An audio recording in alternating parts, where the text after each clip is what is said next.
সোনাকান্দা দারুল হুদা দরবার শরীফের বার্ষিক ওয়াজ ও ইসালে সওয়াব মাহফিলে উপস্থিত সকলকে আসসালামু আলাইকুম ওয়া রাহমাতুল্লাহি ওয়া বারাকাতুহু। আশা করি আপনারা সবাই ভালো আছেন। 2 দিন ব্যাপী আত্মার পরিশুদ্ধি ও আধ্যাত্মিক শিক্ষায় দীক্ষিত করার এই মাহফিলে অংশগ্রহণের পর ভালো না থাকার কোনো সুযোগ নেই। জুলাই গণঅভ্যুত্থানের মধ্য দিয়ে বাংলাদেশে যেই নতুন বাংলাদেশ গড়ার যে স্বপ্ন তৈরি হয়েছে, মানুষের মধ্যে যে আশার সঞ্চার ঘটেছে এবং তারুণ্যের শক্তিতে যে গণঅভ্যুত্থান ঘটেছে, তার পরবর্তী বাংলাদেশে তরুণদেরকে সঠিক পথে ধাবিত করা, তরুণদের যে শক্তি আছে তাকে ইতিবাচকভাবে ব্যবহার করা এবং একটি নৈতিক তরুণ সমাজ গড়ে তোলার জন্য সোনাকান্দা দারুল হুদা দরবার শরীফ যে আত্মার পরিশুদ্ধির শিক্ষা দিয়ে যাচ্ছে, তার জন্য আমি বিশেষভাবে ধন্যবাদ জানাতে চাই। আপনারা জানেন যে এই তরুণ সমাজই কিন্তু বাংলাদেশের ভবিষ্যৎ। আমরা যদি একটি সুন্দর ভবিষ্যৎ বাংলাদেশ দেখতে চাই, তাহলে এই তরুণদেরকে, আগামীর শিশুকে সঠিক আত্মিক এবং নৈতিক শিক্ষা অত্যন্ত গুরুত্বপূর্ণ। সেই দিক থেকে এই দরবার শরীফ অত্যন্ত গুরুত্বপূর্ণ অবদান রেখে যাচ্ছে বছরের পর বছর। সেই জন্য এই দরবার শরীফের সাথে সংশ্লিষ্ট সকলকে আন্তরিক ধন্যবাদ ও কৃতজ্ঞতা জানাই। আপনারা জানেন, অন্তর্বর্তীকালীন সরকার বাংলাদেশে দীর্ঘদিন ধরে ধীরে ধীরে নষ্ট হয়ে যাওয়া প্রতিষ্ঠান থেকে শুরু করে রাষ্ট্রীয় সকল কাঠামোতে অর্থবহ সংস্কার এবং বিগত জুলাই গণঅভ্যুত্থানে গুলি করে সহস্র মানুষকে যারা শহীদ করেছে, আহত করেছে, তাদের যথাযথ বিচার এবং তারপর একটি সুষ্ঠু ও নিরপেক্ষ নির্বাচনের মাধ্যমে গণতান্ত্রিক রূপান্তরের দায়িত্ব গ্রহণ করেছে। সেই দায়িত্ব পালনে অন্তর্বর্তীকালীন সরকার সততা এবং নিষ্ঠার সাথে কাজ করে যাওয়ার চেষ্টা করছে।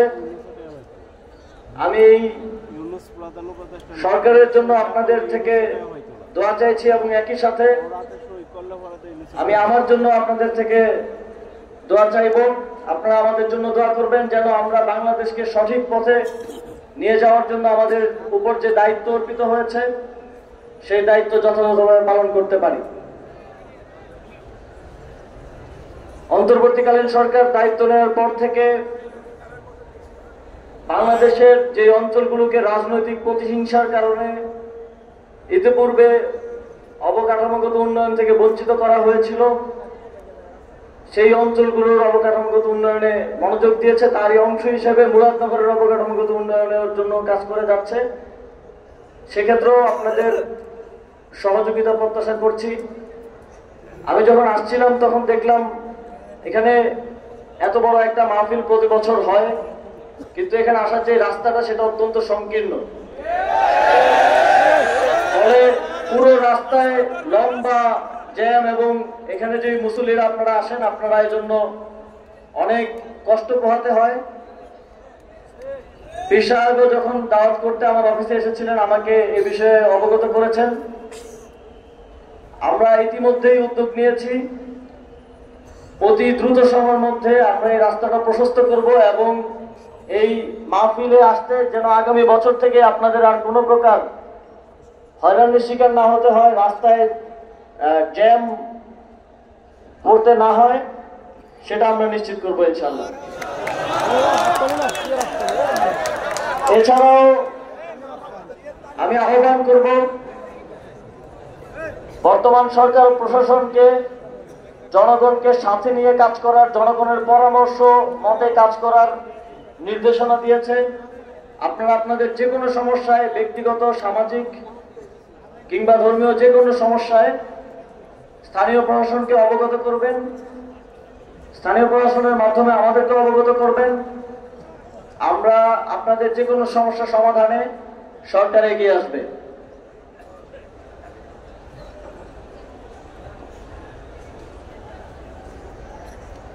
পক্ষ থেকে আমাদের কাছে কিছু দাবি, কিছু চাওয়া জানানো হয়েছে। যেমন নির্মাণাধীন মসজিদের কাজে আর্থিক সহযোগিতা, 6 তলায় একটি ভবন নির্মাণ, বহুতল বিশিষ্ট অজুখানা নির্মাণ, নবনির্মিত ভবনের বাউন্ডারি নির্মাণ, মেটনগড় টু শ্রীকাইল রোড প্রশস্তকরণ, দরবারে প্রবেশের রাস্তা প্রশস্তকরণ, এই সবগুলো বিষয়ে আমরা সরকারের পক্ষ থেকে অতি দ্রুত ব্যবস্থা নিয়ে বাস্তবায়নের জন্য উদ্যোগ নেব।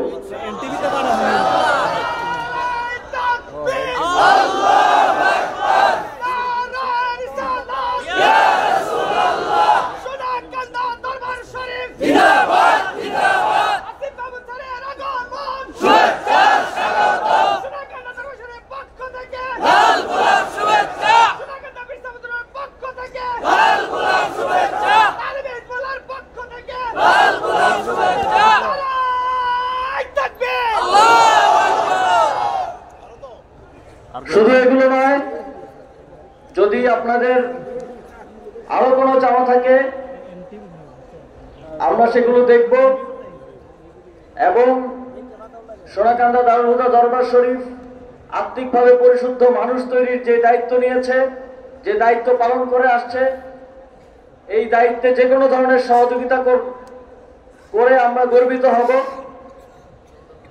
যে কোনো ধরনের সহযোগিতা করতে পারলে আমরাও আর্থিকভাবে আনন্দ পাব।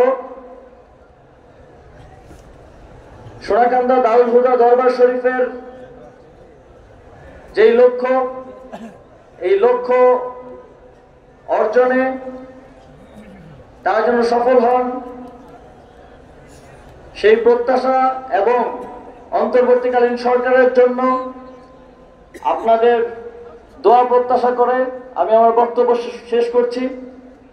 আসসালামু আলাইকুম ওয়া রাহমাতুল্লাহি ওয়া বারাকাতুহু।